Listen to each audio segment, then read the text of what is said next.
Hello বন্ধুরা, আজ তো সারাদিন ঘুমিয়ে সকাল 11টায় ঘুম থেকে উঠেছি। তো আগের দিন নাইট ডিউটি ছিল, তো নিচে চলে এলাম।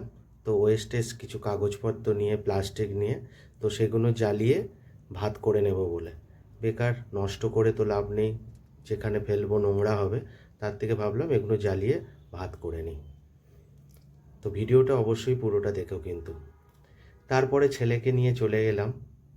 সেটা কোথায় যাব কিন্তু ছেলেও জানে না, বা বাড়ির লোকও জানে না। এটা একটু সাসপেন্সে রেখেছিলাম ছেলেকে। তো তোমরা দেখতে থাকো আমি কোথায় যাই।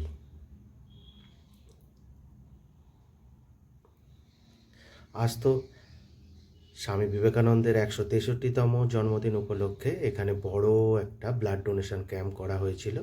তো আমি রক্ত দিতে খুবই ভালোবাসি। তো আমি এটা নিয়ে 29বার ব্লাড ডোনেট করলাম।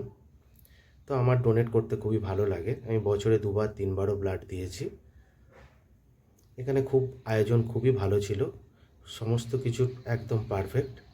তো ব্লাড দিতে শুয়ে পড়লাম।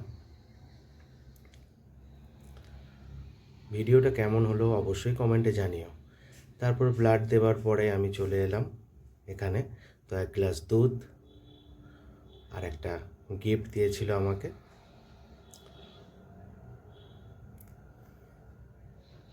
আর একটা সার্টিফিকেট ছিল।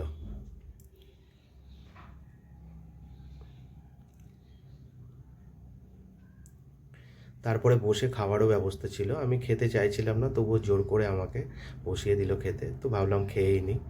তারপরে খাওয়া দাওয়া শেষ করে ছেলেকে নিয়ে চলে এলাম বাড়ি। কেমন লাগলো ভিডিওটা অবশ্যই কমেন্টে জানাবেন। ভালো লাগলে শেয়ার করে দেবেন। Bye bye.